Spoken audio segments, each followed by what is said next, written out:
Olá, querido estudante, tudo bem com você? Sou o professor Daniel, seu comandante nesta viagem pela nossa história. Bem-vindo ao projeto Aprender Além da Escola, do Centro de Mídias e Tecnologias Educacionais da CEMED. Hoje, iremos estudar sobre o nascimento das cidades. Então, vamos lá para a nossa hora de aprender? É possível que a etapa mais importante da história humana tenha sido a invenção das cidades. Foi o ponto de partida para o desenvolvimento das primeiras civilizações, da escrita, dos sistemas de comércio, do dinheiro, da estratificação e hierarquias sociais, da religião e da educação organizada, da agricultura sistemática e de muitas outras coisas. Antes de fazermos essa viagem lá no passado para falarmos sobre o nascimento das cidades, vamos entender o que de fato é uma cidade. Um exemplo: quando falamos em cidade, podemos lembrar da capital do Amazonas, Manaus. Manaus, além de ser uma cidade, ela é um município. Relembrando as aulas de geografia, vamos observar que o município é uma divisão de um território. São as várias partes que compõem um mesmo estado. Podemos dizer que todo e qualquer lugar do Brasil, independente dos seus domínios, está localizado dentro de uma área municipal, de um município, que é administrado por uma prefeitura. A cidade é a área urbana de um município, e não qualquer área urbana, mas sim aquela delimitada por um perímetro urbano, que também é legalmente estabelecido e separa a cidade do campo. Como podemos ver nesta imagem, temos o município de Manaus, composto em sua grande maioria pela área rural. A área urbana, que equivale à cidade, é bem pequena. Ou seja, quem conhece Manaus e acha que a cidade é grande, o município é bem maior que isso. Portanto, o município é composto pela cidade e pelo campo. A cidade equivale à área urbana e o campo à área rural. Para ser considerada cidade, é preciso ter um número mínimo de habitantes e uma infraestrutura que atenda minimamente às condições dessa população, mesmo que essa cidade seja dependente de outras que se localizem próximas a ela. Além disso, ele também pode conter outras cidades menores, além de seu distrito-sede, que não possuem autonomia política suficiente. Essas pequenas aglomerações geralmente recebem o nome de vilas, povoados e outros. O município pode ter várias cidades, também chamadas de distritos, de forma que o nome do município será o mesmo do da cidade principal ou do distrito-sede. E é nesse distrito que se encontra a administração ou prefeitura.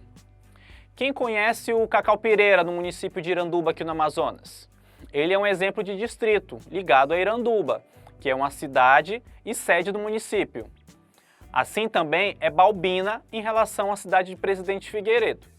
Aqui nessas imagens vemos o município de Parintins. De um lado, a sua área urbana, a cidade de Parintins, e do outro, a zona rural do município de Parintins. Falando em Parintins, que saudade de brincar de boi-bumbá, né? Deu para entender o que é uma cidade? Agora, vamos fazer uma viagem lá na pré-história. Você lembra que falamos nas últimas aulas sobre o Paleolítico, Neolítico, nomadismo e sedentarismo? Lá no Neolítico, diante de todas aquelas mudanças ocorridas, como o início do sedentarismo dos grupos humanos, com a criação das primeiras aldeias próximas de rios, a domesticação de animais, isso tudo promoveu a Revolução Neolítica, também chamada de Revolução Agrícola, porque o desenvolvimento da agricultura provocou uma série de mudanças no modo de vida dos grupos humanos. Uma das primeiras consequências desse desenvolvimento da agricultura foi o crescimento populacional, o que proporcionou uma maior oferta de alimentos e muitos grupos começaram a se fixar em um mesmo local, que é o sedentarismo.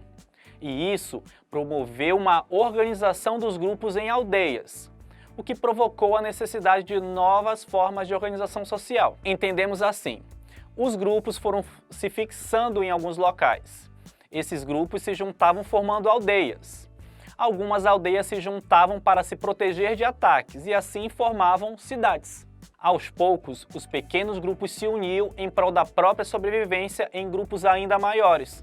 Como estudamos nas aulas anteriores, no começo, os seres humanos agrupavam-se por famílias, depois formavam os clãs que deram origem às tribos. Essas tribos viviam em aldeias que deram origem às cidades. Há alguns fatores essenciais para o desenvolvimento das cidades. Todos os fatores estão firmemente relacionados entre si. a tecnologia, a organização social e o local adequado para a instalação. Em relação à tecnologia, os indivíduos e grupos do Neolítico aprenderam a cultivar alimentos e a domesticar animais. Também criaram ferramentas que os auxiliavam nas tarefas do dia a dia, como arados, por exemplo, que juntamente com os animais domesticados ajudavam a cultivar o solo. Avanços tecnológicos influenciaram bastante o desenvolvimento de cidades ao longo da história.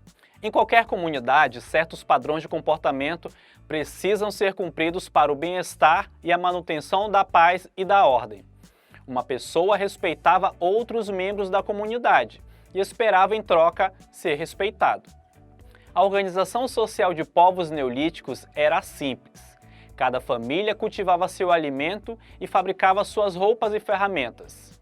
Líderes, em geral, não existiam. Os homens ajudavam a combater o inimigo, caso fossem atacados. Todos decidiam a punição que devia ser aplicada a um membro que infringia uma regra da comunidade. Avanços tecnológicos permitiram que cada vez mais pessoas deixassem de trabalhar na agricultura para trabalhar em outras áreas, especializando-se nelas, como artesãos, costureiros, ferreiros e mineiros. Eles trocavam seus produtos entre si e com fazendeiros em troca de alimentos, originando assim o comércio. Eventualmente, pessoas de uma dada vila começaram a comercializar com outras vilas.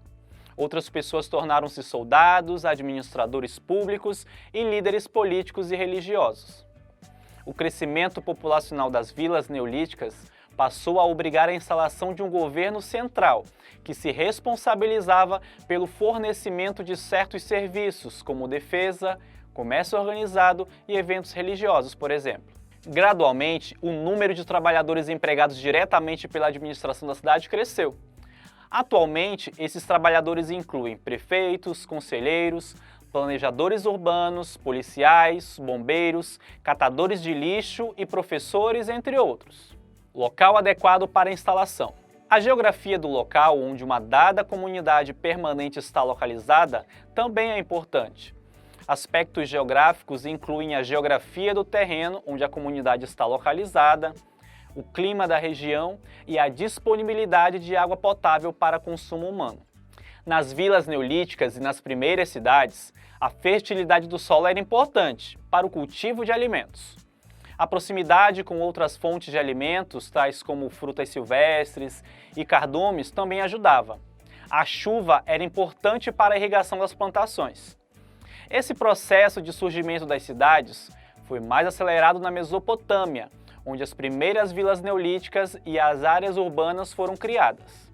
Até recentemente, os historiadores e arqueólogos situavam a origem das primeiras cidades na Mesopotâmia, entre os rios Tigre e Eufrates, que ficam no atual Iraque, e que foram construídas há cerca de 5.000 a 6.000 anos atrás. As cidades mais famosas foram Ur e Uruk, e entre 1920 e 1940, suas escavações demonstraram a enorme riqueza da civilização que ali viveu.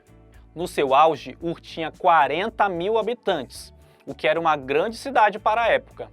Na realidade, não deve ter existido uma transição tão simples entre aldeias comuns de povos seminômades, ocidentários, e as cidades, com uma complexa organização social, planejamento, economia e da estrutura do poder.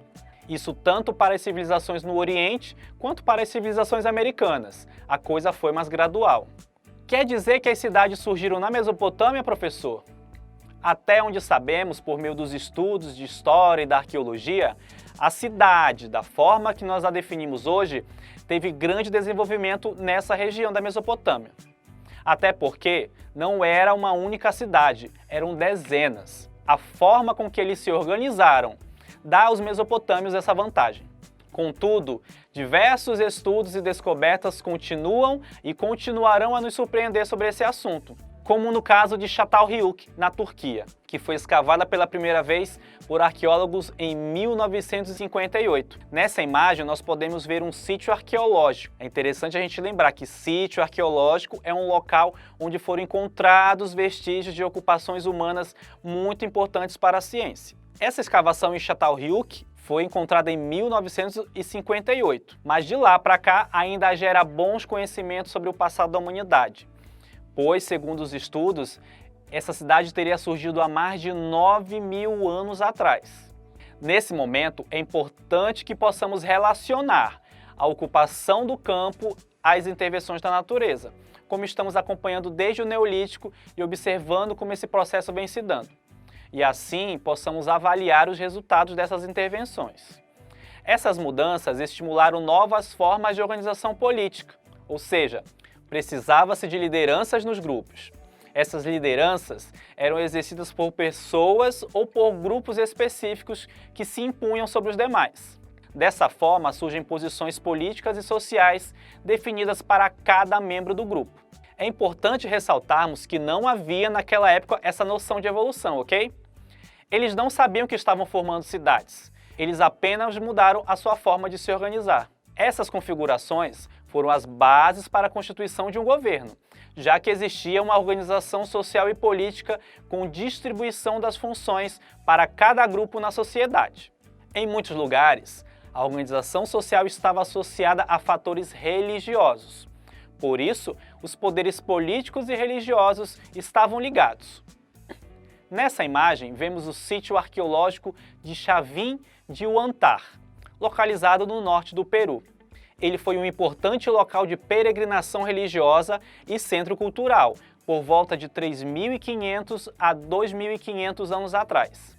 Centros como esse eram lugares em que se cultuavam figuras importantes para cada cultura, e onde eram feitas oferendas às divindades para comemorar e agradecer a boa caça ou por uma colheita farta. Os centros religiosos recebiam muitas pessoas e se transformaram em cidades complexas, com o aumento do fluxo de pessoas. Temos registros por toda a América de cidades muito antigas, e isso prova que a cultura dos nativos do nosso continente não era primitiva e atrasada como achavam os europeus que apareceram por aqui bem mais tarde. É importante destacar que não apenas na Mesopotâmia apareceram as cidades. Outras civilizações surgiram também de cidades, como a egípcia, a fenícia, a hebraica, a indiana e a chinesa. Com o passar dos tempos, as cidades foram se expandindo. Ocorreu a expansão territorial e os povos foram sendo conquistados, ocasionando um aumento populacional. E isso acabou gerando mudanças na administração e na vida em sociedade. Quando as cidades se organizaram com lideranças políticas à frente, com a especialização do trabalho e o surgimento de soldados para a defesa do território, as cidades acabaram expandindo seus territórios e se transformando em grandes impérios, como o Império Egípcio e Babilônico. Essa organização gerou novas profissões, pois era necessário defender o território, registrar o número de habitantes, calcular e cobrar impostos, construir prédios públicos, casas e diques, cultivar a terra, comercializar e aplicar as leis. Na medida em que as cidades foram se expandindo, os impérios foram surgindo. A sociedade foi se tornando cada vez mais complexa. A circulação de pessoas pelo mundo, os modos de vida nômade e sedentário, com as transformações sofridas pelo meio natural, a partir das experiências sociais do homem, nos mostra um pouco de como se deu essa ocupação do espaço do campo, que deu origem às cidades e os resultados dessas intervenções. Partindo das primeiras cidades até as nossas cidades atuais, sabemos que temos um longo percurso da história da humanidade a descobrir. E aí, gostou do assunto de hoje? Agora vamos testar os nossos conhecimentos. Acompanhe comigo a hora da atividade.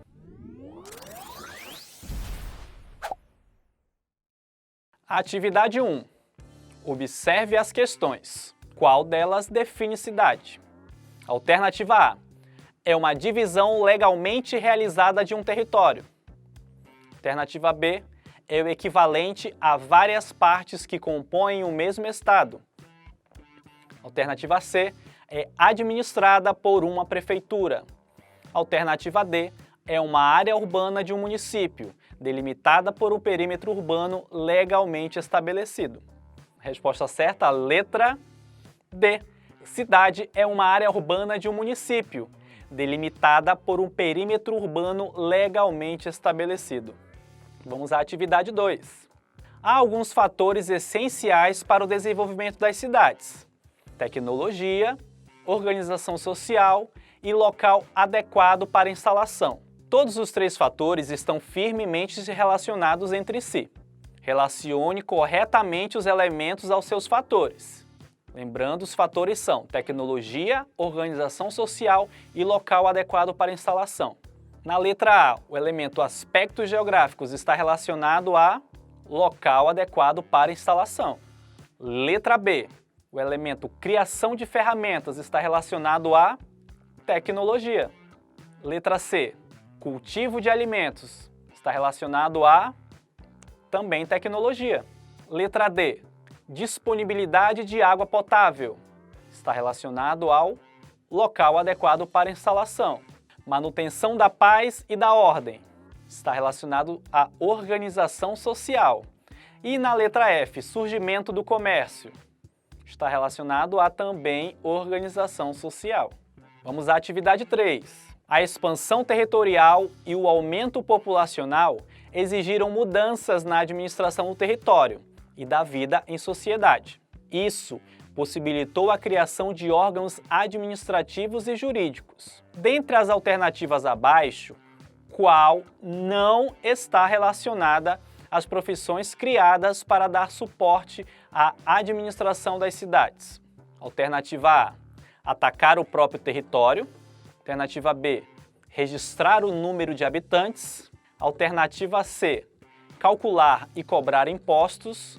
E alternativa D, construir prédios públicos, casas e diques. Qual das alternativas não está relacionada a profissões criadas para dar suporte à administração das cidades? A resposta certa é a letra A. Não é atacar o próprio território, né?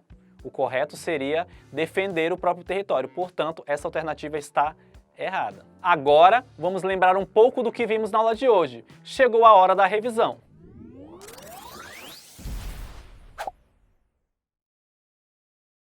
Na nossa aula de hoje, falamos sobre o nascimento das cidades, que pode ser considerada uma das etapas mais importantes da história humana.